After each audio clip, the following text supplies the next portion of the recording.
இன்றைக்கு கர்த்தருடைய வார்த்தைக்கு ஆதாரமாக மத்தேயு 10ஆம் அதிகாரம் 1ஆம் வசனம், 5ஆம் வசனம், 6ஆம் வசனம். அப்பொழுது அவர் தம்முடைய 12 சீஷர்களையும் தம்மிடத்தில் வரவழைத்து அசுத்த ஆவிகளை துரத்தவும் சகல வியாதிகளையும் சகல நோய்களையும் நீக்கவும் அவர்களுக்கு அதிகாரம் கொடுத்தார். 5ஆம் வசனம்.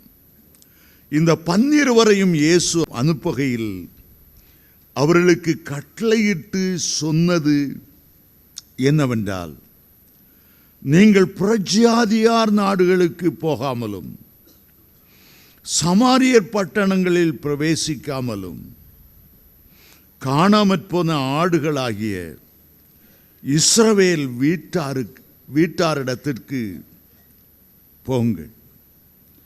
காணாமற் போன ஆடுகளாகிய இஸ்ரவேல் வீட்டாரிடத்திற்கு போகுங்கள்.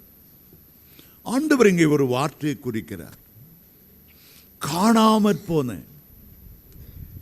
இஸ்ரவேலின் வீட்டாரிடத்திலே போங்கள். சபைக்கு பலர் வரலாம், எழுப்புதலாக இருக்கலாம், திடீரென்று காணாமற் போய்விடுகிறார்கள். சபையில் அவர்களை காண முடிவதில்லை.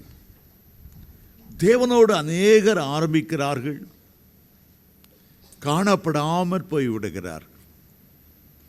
ஆண்டவர் சீஷர்களை அழைக்கும் போது ஒரு வார்த்தை ஆலோசனையாக அல்ல, கட்டளையாக ஆண்டவர் சொன்னார். புறஜாதியார் தேசங்களுக்கு, நாடுகளுக்கு நீங்கள் போக வேண்டாம். காணாமற் போன இஸ்ரவேலரின் வீட்டாரிடத்திலே போங்கள். ஆண்டவருக்கு காணாமற் போனவர்கள் மேல் ஒரு அக்கறை இருந்தது, கர்சனை இருந்தது.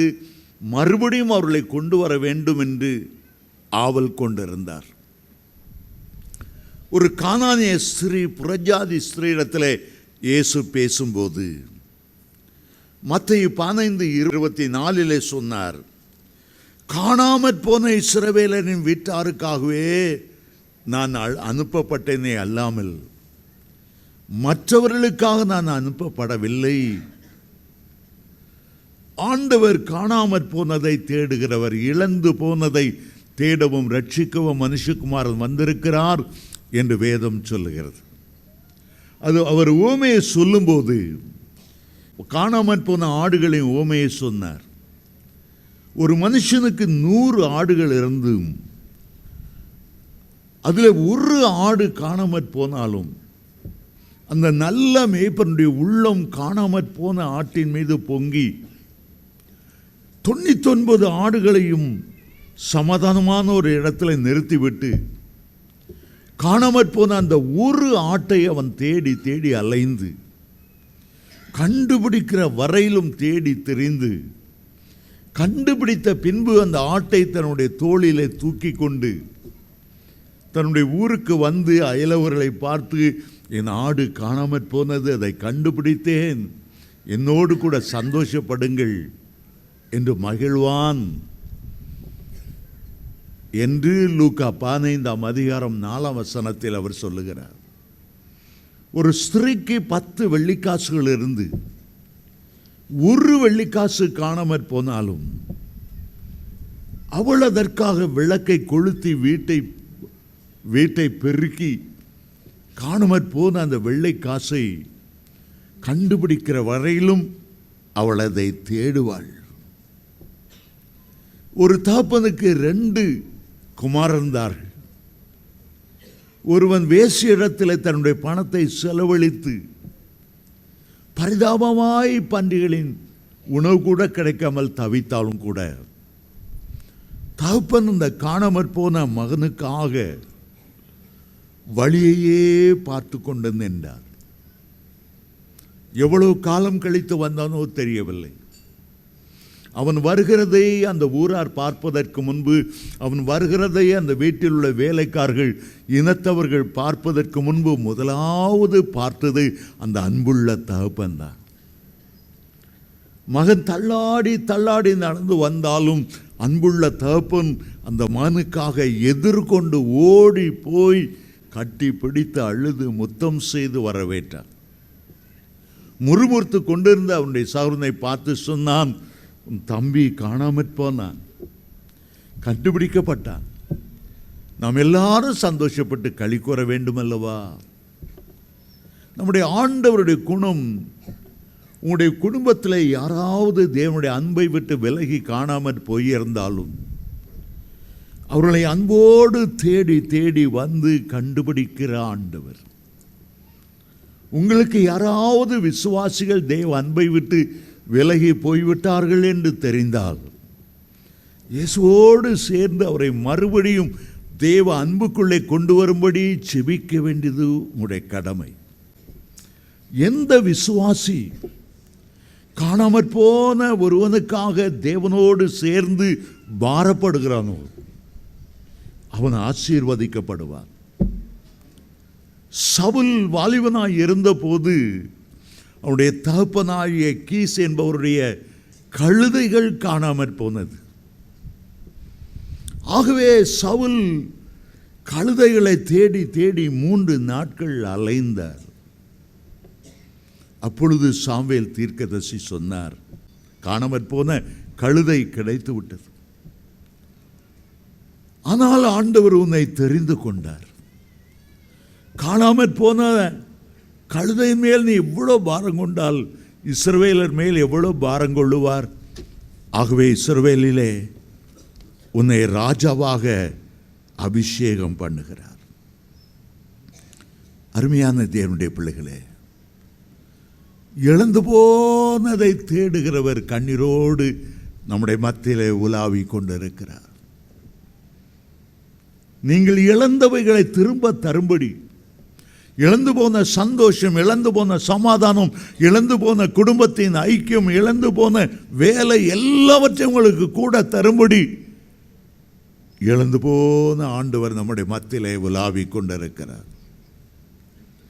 எங்களுடைய ஊரில் ஒரு முறை பூ விற்கிற ஒரு பெண்மணி, ஒரு பெண் குழந்தை, எப்போதும் அந்த பெண்மணி தெருவில் வரும்போது, பூ விற்கிறவள் வரும்போது இந்த பிள்ளைய முந்தானை பிடிச்சிட்டு நடக்கும், மூக்கை வடிச்சிட்டு தலை சீவாமல் தாய்குடையே நடக்கும். லேசாக அவங்கள பிரிக்க முடியாது. ஆனால் என்ன நடந்ததுன்னு தெரியவில்லை. சில பிச்சைக்காரர்கள் அவளை கடத்தி தூர இடத்து கொண்டு போய்விட்டார்கள். இவள் அழுதாள் பாருங்கள். தெருவில் நெஞ்சி அடித்து கொண்டு மகள் பேரை சொல்லி சொல்லி சொல்லி சொல்லி அழுது கொண்டே இருந்தாள். அங்கே ஓடினாள், இங்கே ஓடினாள், தேடினாள், மகளே மகளே மகளே என்று. 1 வாரம் 2 வாரம் அவள் தூங்கவில்லை, நிம்மதி இழந்ததில்லை. உடைய சத்தம் தெருவெல்லாம் கேட்கும். ஊர் மக்கள் அவளை பார்த்து சொல்வது உண்டு, உனக்கு தான் இன்னும் 5 பிள்ளைகள் இருக்க, நீ பசியும் பட்டியுமா அவளையே தேடிட்டு இருந்தா மற்ற பிள்ளைகளை நீ கவனிக்க வேண்டாமா? அவள் சொல்லுவாள், எனக்கு எத்தனை பிள்ளைகள் இருந்தாலும் அத்தனை பிள்ளைங்க எனக்கு வேணும். என் மகளுக்கு என்ன நேர்ந்ததோ, ஐயோ கண்ணை பிடுங்கி பிச்சை எடுக்க வைத்தார்களோ, பிச்சைக்காரர்கள் என்ன கஷ்டப்படுத்துகிறாளோ என்று சொல்லி சொல்லி நெஞ்சில் அடித்து அழுவாள். ஒரு நாள் அவருடைய பிள்ளையை 40 மைலுக்கு அங்கே கண்டுபிடித்தாள். அவளுக்கு இருந்த சந்தோஷம். அதை போலதான் நான் ஆண்டவரை நினைக்கும் போதெல்லாம், காணாமற் போனதை தேடும்போது, இழந்து போனதை தேடும்போது அவருடைய முகம் எப்படி இருந்திருக்கும், எப்படி அங்கலாய்த்திருப்பார் என்று நான் எண்ணி பார்க்கிறேன். ஆண்டவர் சொன்னார், காணாமற் போன இஸ்ரவேல் வீட்டாரிடத்தில் போங்க. 12 சீஷர்களையும் அப்படி சொல்லி அனுப்பினார். காணாமற் போன இஸ்ரவேல் வீட்டார் என்றால் யார்? கிறிஸ்துவுக்கு முன்பாக ஏறக்குறைய 600 ஆண்டுகளுக்கு முன்பாக அசிரியர்கள் வந்து 10 கோத்திரங்களை சிறைப்பிடித்து அசிரியாவுக்கு கொண்டு போய் சிதறடித்து விட்டார்கள். திரும்ப அவர் இஸ்ரவேல் தேசத்துக்கு வரவே இல்லை. அந்த 10 கோத்திரங்களும் காணாமற் போன இஸ்ரவேலர் வீட்டாய் மாறினார். அதற்கு பிறகு 150 வருஷங்கள் கழித்து பாபிலோன் தேசத்திலிருந்து நேபுகாத் நேச்சார் திரும்பி வந்து 2 கோத்திரங்களை பிடித்து கொண்டு போனார். அதில் ஒரே ஒரு கோத்திரம் மாத்திரம், யூதா கோத்திரம் மாத்திரமே இஸ்ரவேல் தேசத்துக்கு திரும்பி வந்தது. இயேசு இந்த பூமியில் வரும்போது 12 கோத்திரத்தில் ஒரு கோத்திரமான யூதர்கள், யூதா கோத்திரம் மாத்திரமே இந்த பூமியில் இருந்தது.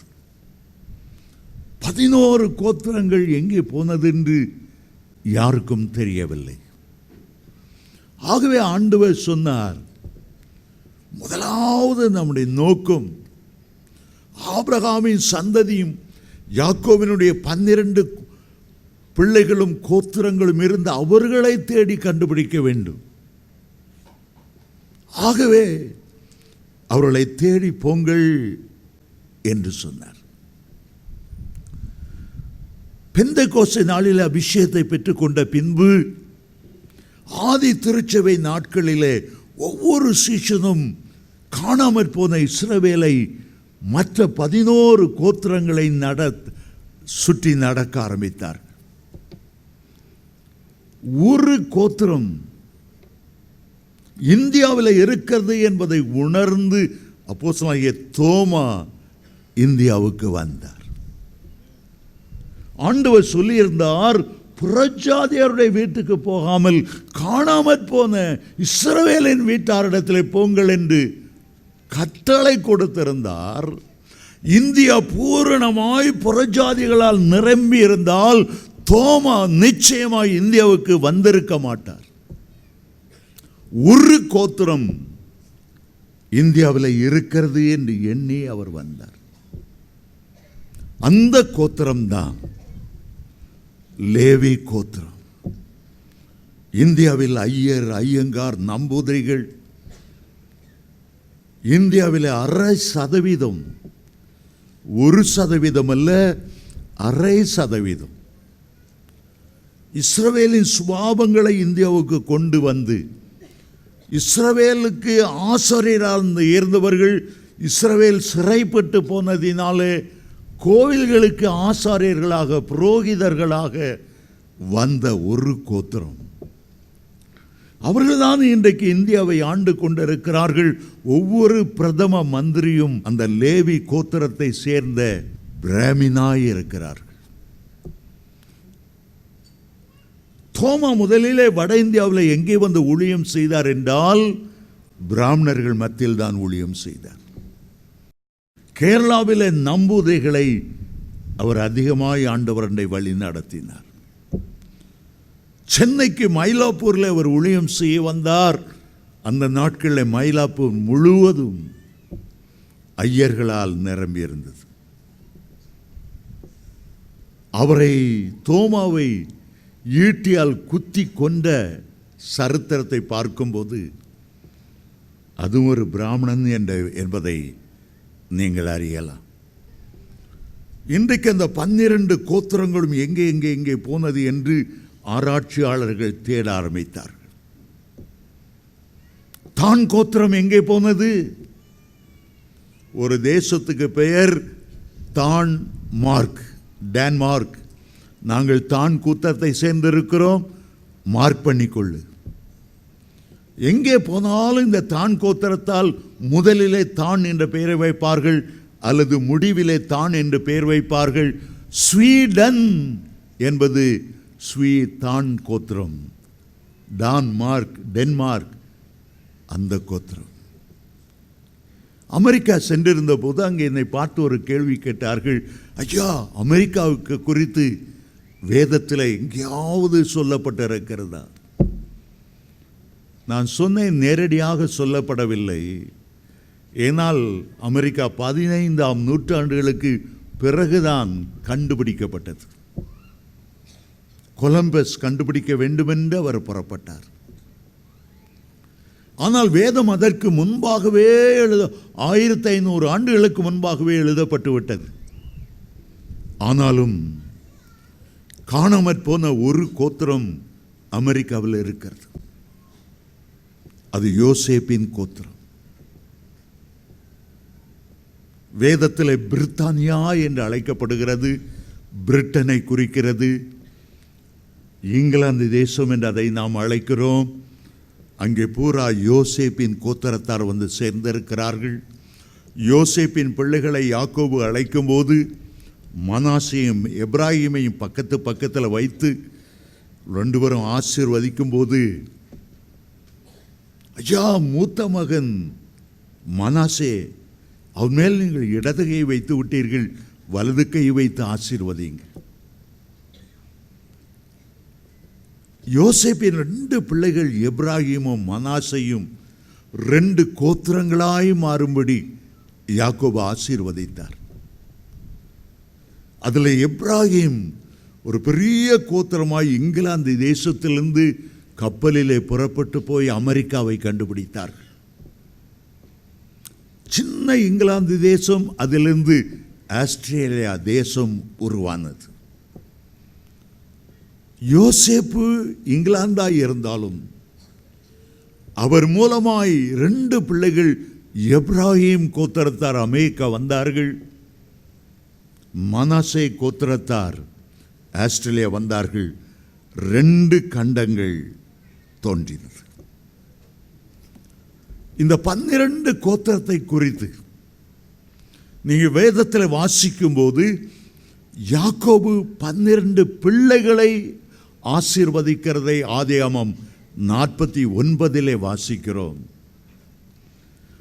சில நூற்றாண்டுகளுக்கு பிறகு பெரிய கோத்திரங்களாய் மாறின அவர்களை மோசே உபாகமம் 32-33 ஆசீர்வதிக்கிறதை பார்க்கிறோம். பெரிய கோத்திரங்களாய் மாறினது. வெளிப்படுத்தல் விசேஷத்துக்கு வரும்போது 7ஆம் அதிகாரத்தில் ஒவ்வொரு கோத்திரத்தையும் கோத்திரத்தாரையும் ஆண்டவர் அழைக்கும் போது என் ஊழியக்காரர் என்று அழைக்கிறார். ஒவ்வொரு கோத்திரத்தாரிலும் 12,000 பேரை முத்திரை போட்டு அந்தி கிறிஸ்துடைய வேதனைகளுக்கு அவர்களை தப்புவிக்க செய்கிறார். வெளிப்படுத்தல் 21ஆம் அதிகாரத்தில் புதிய எருசலேமிலே 12 வாசல்கள், அந்த பெரிய மதில் சுவரிலே 12 அஸ்திபாரங்கள், 12 வாசல்கள், அந்த வாசலின் அருகே 12 தேவதூதர்கள், 12 கோத்திரங்களின் பெயர்கள் அங்கே எழுதியிருந்தன என்று வெளிப்படுத்தல் 21ஆம் அதிகாரம் 12-13 வசனத்தில் வாசிக்கிறோம். இயேசுவுக்கு 12 சீஷர்கள். பழைய ஏற்பாட்டில் யாக்கோபுக்கு 12 குமாரர். இன்றைக்கு நாம் ஆவிக்குரிய இஸ்ரவேலராய் இருக்கிறோம். இயேசுவின் மூலம் கர்த்தருடைய கோத்திரத்துக்கு, கர்த்தருடைய குடும்பத்துக்கு நாம் வந்து சேர்ந்திருக்கோம். கர்த்தருடைய பிள்ளைகள் ஒரு நாளும் காணாமற் போய்விடவே கூடாது. இன்றைக்கு உங்களுடைய எல்லா பின்மாற்றத்திலிருந்தும் திருப்பும்படி, உங்களை மறுபடியும் தேவனுடைய அன்புக்குள்ளே கொண்டு வரும்படி கர்த்தர் விரும்புகிறார். ஒரு முறை ஒரு ஆலயத்துக்கு கணவனும் மனைவியும் வந்தார்கள். கணவன் மிலிட்டரியில் குடி வெறியை கற்றுக்கொண்டவன். தேவனுடைய ஆலயத்துக்கு வந்து ஞானஸ்தானம் எடுத்த போது அந்த குடி வெறி ஆவி அவனை விட்டு ஓடிட்டு அவன் ரட்சிக்கப்பட்டான், சபைக்குள்ளே வந்தான். குடிவெறி ஆவி போனாலும் கூட சிகரெட்டு பழக்கம் அவனை விட்டு போகவே இல்லை.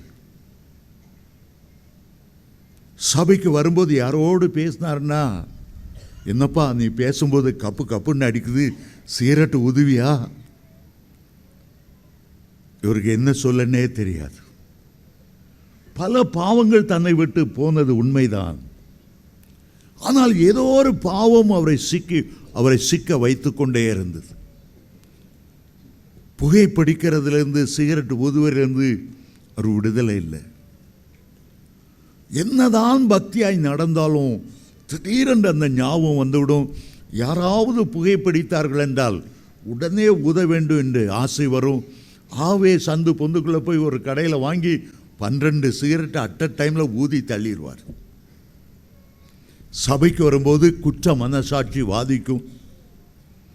ஆகவே சபைக்கு வருவதை கொஞ்சம் கொஞ்சமாய் நிறுத்தினார். மற்றவர்கள் மத்தியிலே நாம் விழுந்து விழுந்து எழும்புகிறதை விட பின்மாற்றத்திலே காணாமற் போன ஒரு நிலைமையில் இருந்தால் போதுமென்று எண்ணினார். ஒரு நாள் ஞாயிற்றுக்கிழமை மனைவி சொன்னாள், சர்ச்சை ஆலயத்து பக்கத்திலேயாவது என்னை விட்டுட்டு முடியும் போது என்னை பிக்கப் பண்ணி கொள்ளுங்க. அவர் விடுறதுக்கு வந்தார். திடீரென்று இந்த மைக்கு மூலமாக லவுட் ஸ்பீக்கரில் ஆலயத்துக்கு வெளியே இருந்த அவருடைய காதிலே ஒரு சத்தம் கேட்டது.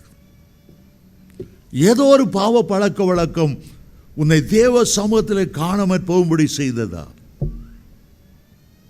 இன்றைக்கு கர்த்தர் உன்னை விடுதலையாக்குவார். குமாரன் உன்னை விடுதலையாக்கினால் மெய்யாகவே விடுதலை ஆவாய். இவர் சொல்லும்போது இவருடைய உள்ளம் பொங்கினது. சரி, இருதயத்தை மழுக்கிக் கொண்டு மனசாட்சியை மழுக்கிக் கொண்டு தேவனுடைய ஆலயத்தின் பின்பகுதியில் வந்து உட்கார்ந்தார். அப்பொழுது அந்த போதகர் சொன்னார், கர்த்தர் எல்லா கட்டுகளையும் உடைக்கிறவர், எல்லா நுகத்தடிகளையும் முறித்து உன்னை நிமிர்ந்து நடக்க பண்ணுகிறவர். இன்றைக்கு நீ கூப்பிடு, தாவீதின் குமாரனே எனக்கு இறங்கும். இந்த பாவ பழக்க வழக்கத்திலிருந்து, இந்த குற்ற மனசாட்சியினை வாதிக்கிறதிலிருந்து, ஆலயத்துக்கு வரும்போது உள்ள உற்சாகத்தை இழந்த நிலைமையிலிருந்து என்னை உயிர்ப்பியும். தாவீதின் குமாரனே எனக்கு இறங்கும், நசனா இயேசுவே எனக்கு இறங்கும் என்று கூப்பிடு. ஒரு வாயை திறந்தார் சொல்லுவதற்கு.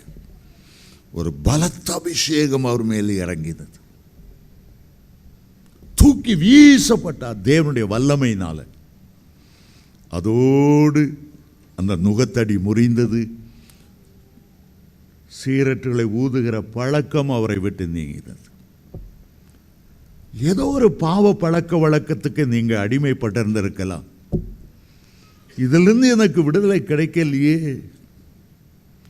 இதனால் அல்லவா நான் ஒரு காணாமற் போன ஆட்டை போல மாறுகிறேன். இயேசுவின் நாமத்தில் இன்றைக்கு நான் உங்களுக்கு சொல்லுகிறேன், கதறி தாவீதின் குமாரனை எனக்கு இறங்கும், தாவீதின் குமாரனை எனக்கு இறங்கும். இன்றைக்கு கர்த்தர் உங்களுக்கு ஒரு ஜெயத்தை தருவார்.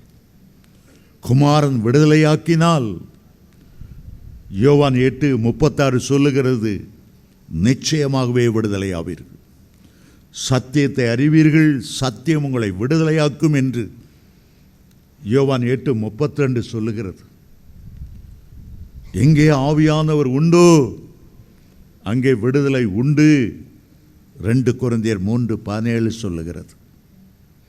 தேவ பிள்ளைகளே, காணாமற் போன ஆட்டை போல ஒரு நாளும் இருக்க வேண்டாம். இன்றைக்கு யாக்கோபின் குமாரர்கள் ஏன் காணாமற் போனார்கள்? அவருடைய இருந்த என்ன சுபாவத்தால் தேவ சமூகத்தை அவர்கள் இழந்தார்கள்? மறுபடியும் ஆண்டவருடைய வருவதற்கு என்ன செய்ய வேண்டும், எப்படி ஒப்பு கொடுக்க வேண்டும்? யாக்கோபுக்கு 12 குமாரரும் ஒரு குமாரத்தியும் தீனாள் என்ற ஒரு பெண்ணும் இருந்தார்கள். இந்த 13 பேரும் 13 விதமான குணாதிசயம் அவர்களே இருந்தது. இன்றைக்கு அவர்கள் எந்தெந்த தேசத்தில் குடியிருக்கிறார்கள்? சிதறப்பட்டதற்கு என்ன காரணம்? நம்முடைய வாழ்க்கையில் ஆண்டவர் எதை எதிர்பார்க்கிறார்?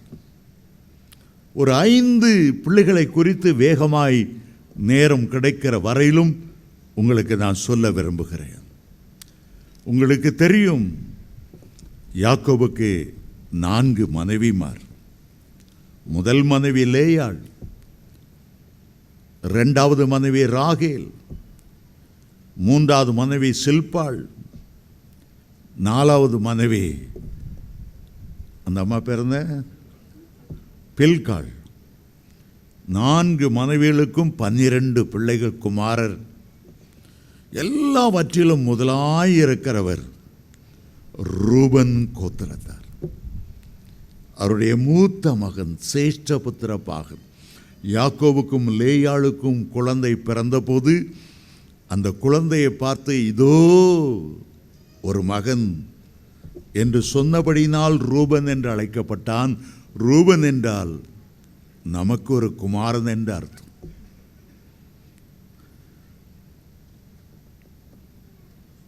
அவனை பெற்றபோது அவருடைய மனைவி நினைத்தாள், என்னுடைய கணவனுடைய விருப்பமெல்லாம் ராகேல் மேல்தான் இருக்கிறது, லேயாளாகிய என் மேல் விருப்பமில்லை. இந்த குழந்தையின் முகத்தை பார்த்தாவது அவர் என்னோடு சேர்ந்திருப்பார், என்னோடு அன்பாயிருப்பார் என்று சொல்லி அவனுக்கு ரூபன் என்று பெயரிட்டாள்.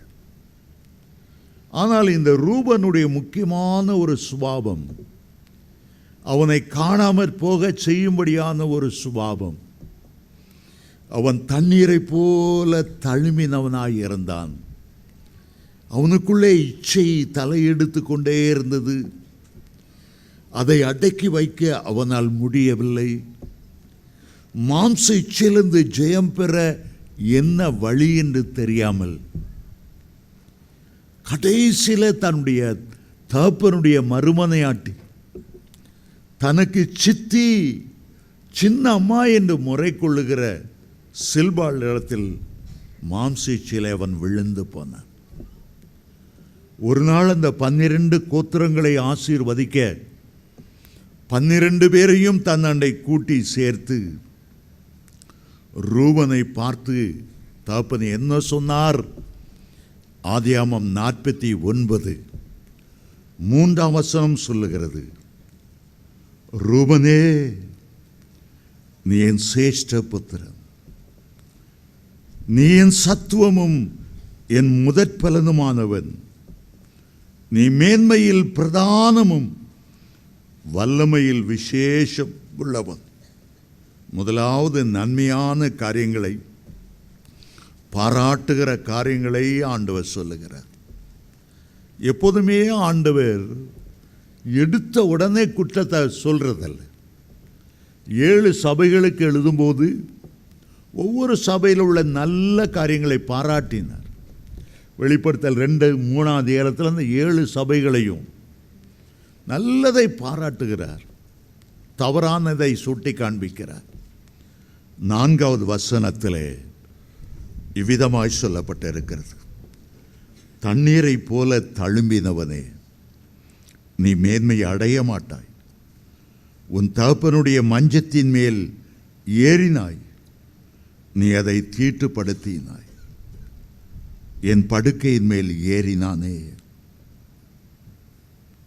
ரூபன் என்றாலே நம்முடைய மன கண்களுக்கு முன்பாக வருவது மாம்ச இச்சை, அளவுக்கு நீரின பால் உணர்வு, செக்ஸில் ரொம்ப வீக்காகி தகாத ஒரு உறவு முறைக்கு போய்விட்டான். தனக்கு மனைவி கிடைத்த பிறகு இள மனைவியோடு சந்தோஷமாய் இருப்பதை விட்டுவிட்டு தகப்பனுடைய மனைவியோடு சயனிப்பது எவ்வளவு மனவேதனையானது. எத்தனை ஆண்டுகள் கடந்து போன போது இந்த ரூபன் கோத்திரம் எங்கே போயிருக்கிறது என்று கண்டுபிடித்தால் பிரான்ஸ் தேசத்துக்கு போயிருக்கிறார்கள். நான் முதல் முறை பிரான்ஸ் தேசம் போன போது வீதியில் நிற்கிற நிர்வாண சிலைகளை பார்த்து ரொம்ப ஆச்சரியப்பட்டேன். 10ஆம் வகுப்பு பிள்ளைகளுடைய பாட புத்தகத்திலும் நிர்வாண படங்கள் இருந்ததை பார்த்து இன்னும் ஆச்சரியமாக இருந்தது. பல கிராமங்கள் கணவனும் மனைவியும் குடும்பத்தாரும் எல்லாருமே நிர்வாணமாக இருக்கக்கூடிய கிராமங்கள் அங்கே இருந்தது. பிரான்ஸ் வலிமையான ஒரு தேசமாய் பிரிட்டனோடு போடி போட்டு பல தேசங்களை பிடித்தாலும் தங்க வைத்து கொள்ள முடிவதில்லை. நீ மேன்மை அடைய மாட்டாய். கடைசியில் அவர்கள் தோற்று விடுவார்கள். பிரான்ஸ் தேசத்தில் நெப்போலியன் பெரிய சக்கரவர்த்தியாய் எழுந்தான், பேர் புகழோடு விளந்தான். கடைசியிலே இங்கிலாந்து தேசத்தில் உள்ள கடல் பாலை தளபதி நெல்சனோடு யுத்தம் புரியும் போது அவன் தோற்று போனான். ஹெலினா என்ற தீவிலே சிறை வைத்தார்கள், அங்கே அவன் மரித்தான். நல்லா வருவான், மேன்மையடைய மாட்டான். நல்லா வருவான், ஜெயம் பெற மாட்டான். இன்றைக்கு அநேகருடைய சுபாவம் என்ன? நல்ல சுபாவத்தில் படித்து படித்து மேலே வருகிறது போல இருக்கும். அவர்களுக்குள்ளே கட்டுக்கடங்காத இந்த மாம்ச இச்சை இருக்கிறபடியால் முடிவிலே அவர்கள் தோல்வி அடைந்து போவார்கள்.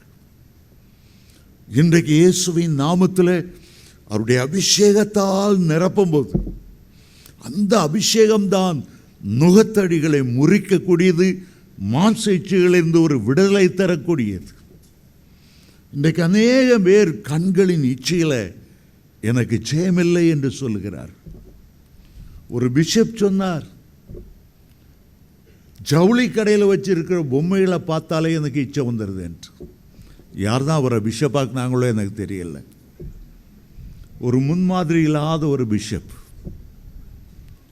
அநேகருடைய வாழ்க்கை அதுதான் நோக்கமாக இருக்கிறது. அதனாலே மேன்மை இழந்து போகிறார்கள். கர்த்தர் தர வேண்டிய ஆசீர்வாதத்தை இழந்து போகிறார்கள். கர்த்தர் அவர்களை உயர்த்த விரும்பினாலும் இந்த காரியத்திலே அவர்களுக்கு விடுதலை இல்லாமல் நீதிமொழிகளை சொல்லுகிறார். பட்டணத்தை பிடிக்கிறவனை பார்க்கிலும் தன்னுடைய மனதை அடக்கிறவன் தான் உத்தமன்.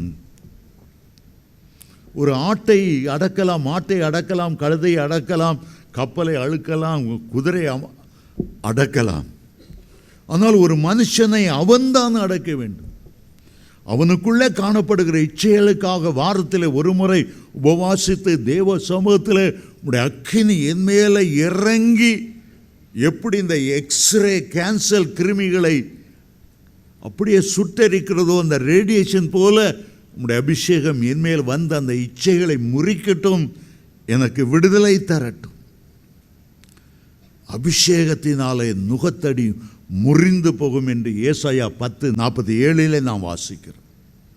அந்த அபிஷேகம் வரும்போது அப்போஸ்தலனாகிய பவுல் சொல்லுகிறார், அதனாலே நாங்கள் எந்த எண்ணங்களையும் சிறைப்பிடிக்கிறோம்.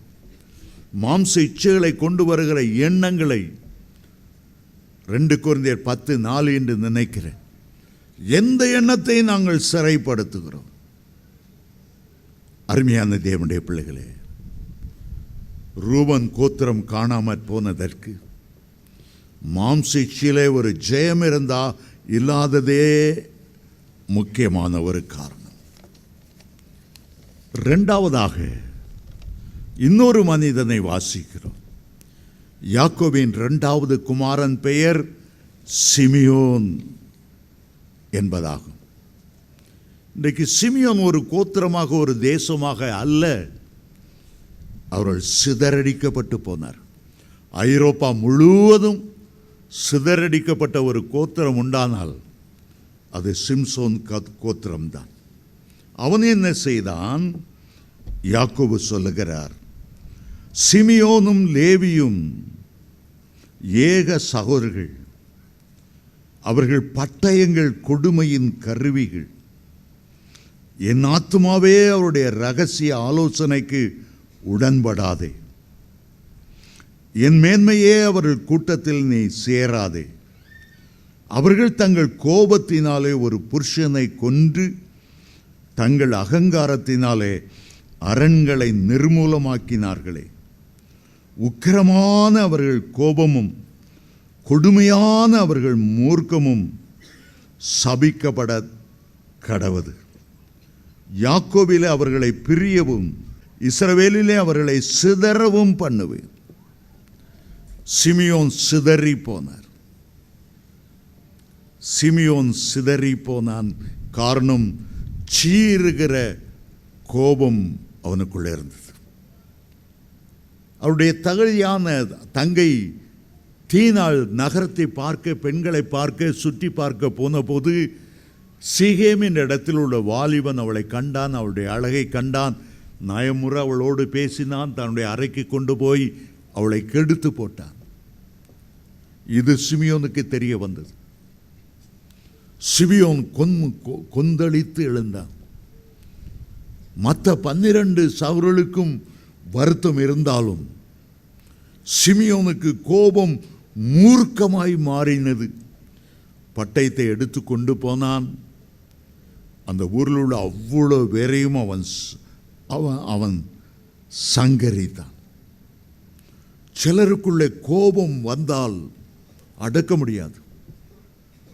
நான் இன்கம் டேக்ஸில் வேலை செய்யும்போது என்னோடு உள்ள பக்கத்தில் வேலை செய்கிற சர்வீஸ் சொன்னால், என் புருஷனுக்கு கோபம் வந்துச்சுன்னா என்ன நடக்கும்னு தெரியாது, எதை நொறுக்குவான்னு தெரியாது. நேற்று வந்த கோபத்தில் வாட்சை கலத்தி தான் அம்மியில் வச்சு வாட்ச் என்ன செய்யும்?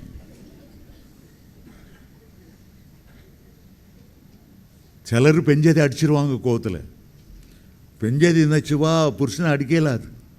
அவர் வாங்கின டேப் ரெக்கார்டரை போட்டு சுத்தியில் வச்சு அடித்து நொறுக்கி ஒரு பேக்கில் கட்டி வச்சிருவா. அதை அடித்தா புருஷனை அடித்ததுக்கு சமானம். சில பெஞ்சதிமாருக்கு ஒரு புருஷன் சொன்னார், என் பெஞ்சதி கோந்துச்சுன்னா பாஞ்சி முகத்தில் கீறிவான், புலி கீற மாதிரி கீறிடும். ஆண்களுக்கானாலும் சரி பெண்களுக்கானாலும் சரி, கோபம் வந்துச்சுன்னா அதுக்கு எதிர் நிற்கவே முடியாது. யாக்கோபு தன் நிருபத்தில் எழுதுகிறார் 1ஆம் அதிகாரம் 19ஆம் வசனத்தில், மற்றவங்க சொல்கிறத கேட்கறதுக்கு தீவிரமாக இருக்கு, பேசுகிறதற்கு பொறுமையாக இருக்கு, கோச்சிக்கிறதுக்கு தாமதமாக இருக்கு. அப்போஸ்தலனாகிய பவுல் சொல்லுகிறார், சூரியன் அஸ்தமிக்கிறதுக்குள்ளே உங்கள் கோபம் தணிஞ்சிடட்டும், அதை அடுத்த நாளுக்கு கேரி ஃபார்வர்ட் பண்ணாதுங்க. சிலர் கோபம் வந்துச்சுன்னா வாயே திறக்கணும் இருப்பாங்க. பெஞ்சது என்ன கேட்டாலும் சரி, புருஷன் என்ன கேட்டாலும் சரி, மௌனம் சாதிச்சு அவங்கள ஒரு வழி பண்ணிடுவாங்க. கோபத்தில் ஒவ்வொருத்தரும் ஒவ்வொரு விதமாக ஆக்ட் பண்ணுவாங்க. பிலிகிராம் சொன்னார், கோபங்கிறது துப்பாக்கியிலிருந்து வெளியே வருகிற குண்டை போல இருக்குது. கோபத்தில் சிலர் ஆக்ட் பண்ணுறதுனால ஆளையே கொன்றுவாங்க, உறவு முறையை கொன்றுவாங்க, அன்பை கொன்னுருவாங்க. இப்படிப்பட்டவர்கள் காணப்படாமற் போறதுக்கு அவளுக்குள்ளே இருந்த சுபாவம் சரி செய்யப்படவில்லை.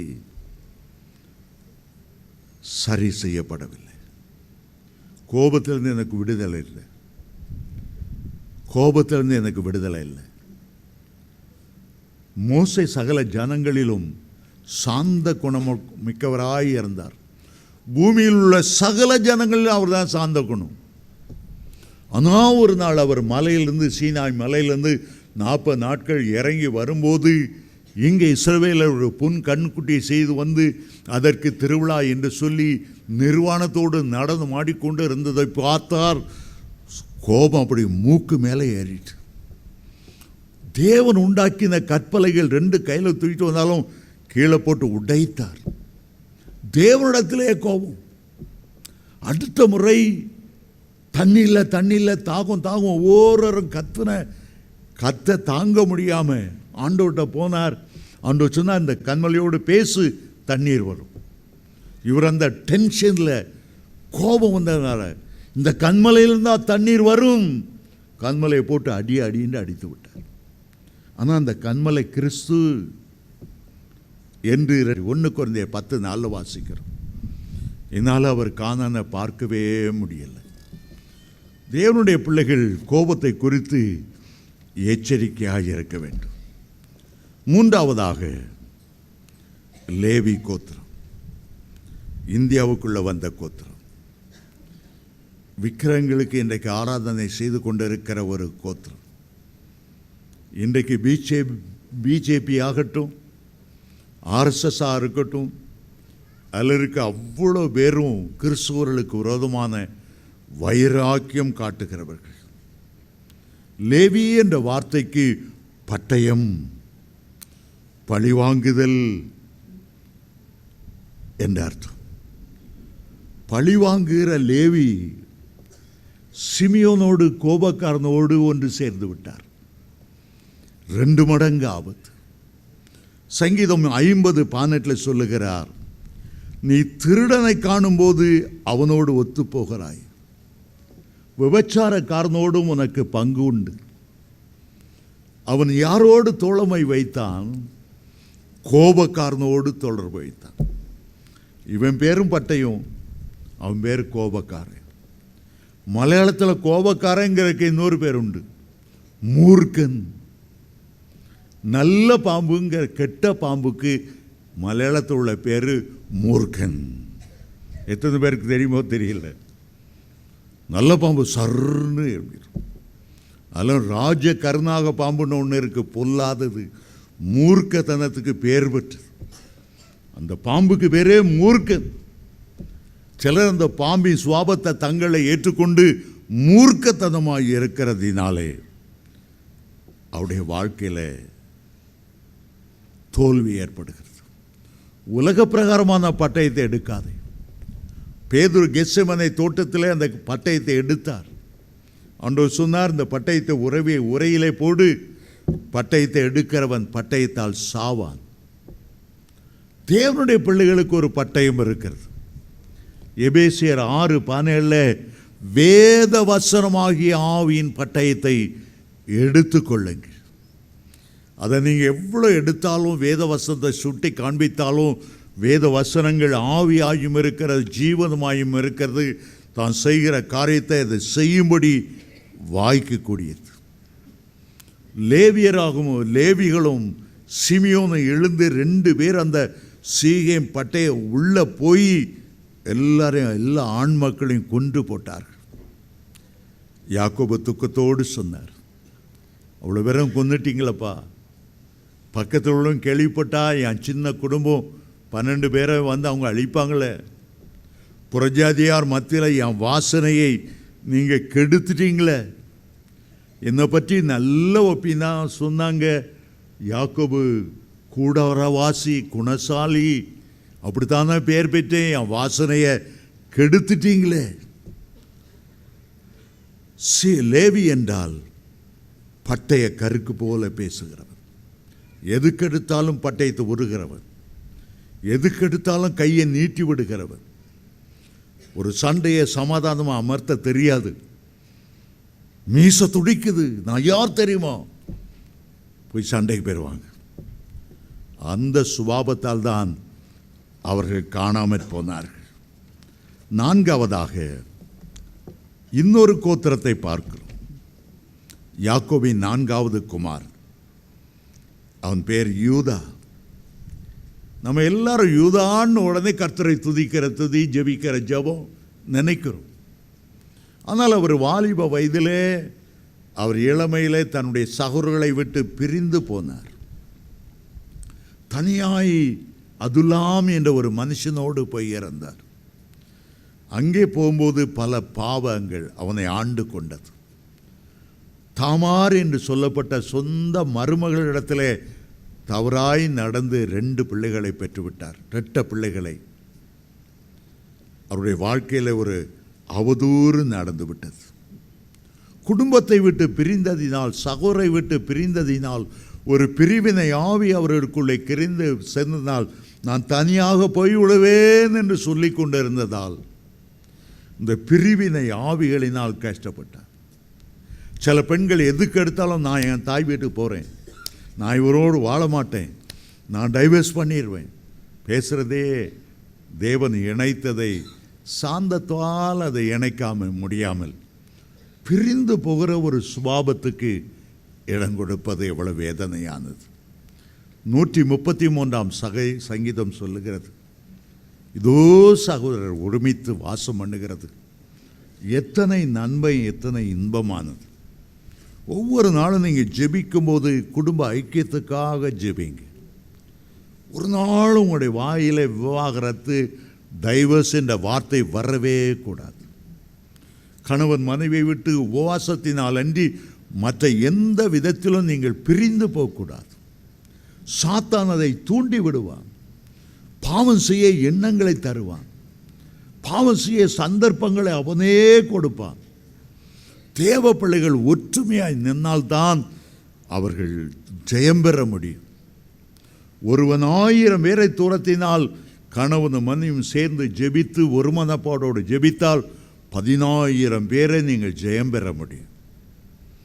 ஆகவே உங்களுடைய வாழ்க்கையில் யூதாவை குறித்து நல்ல காரியங்கள் சொல்லியிருக்கிறது. ஆனாலும் காணப்பட முடியாமல் போனதற்கு காரணம் அவருடைய அந்த ஒரு கெட்ட சுபாவம்.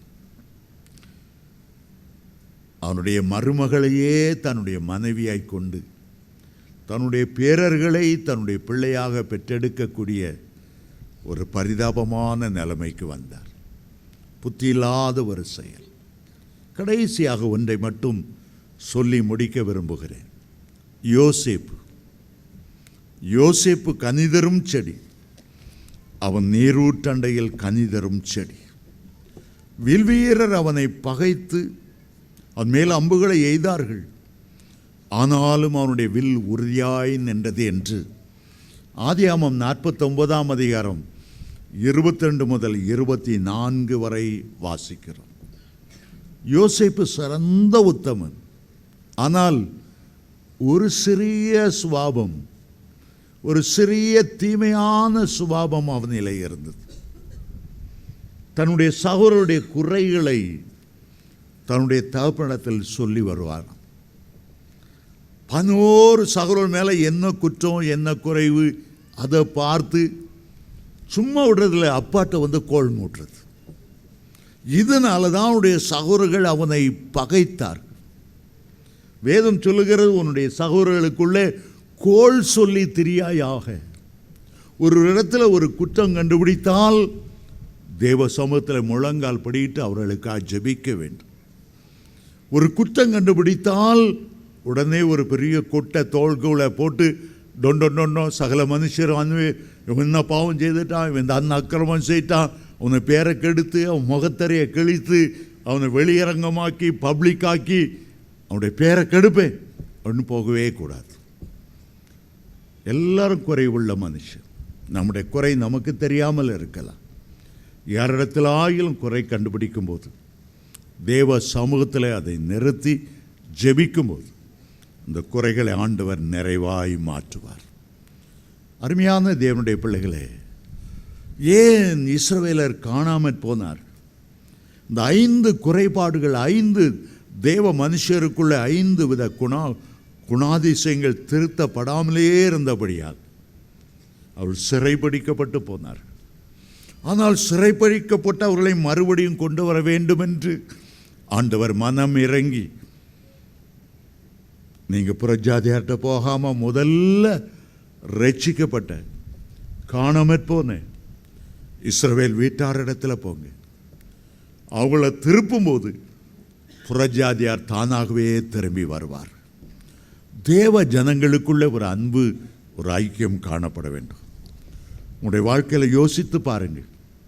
ரூபன் இருக்கிறானா? சிமியோன் இருக்கிறானா? லேவி இருக்கிறாங்களா? யோசேப்பு இருக்கிறார்களா?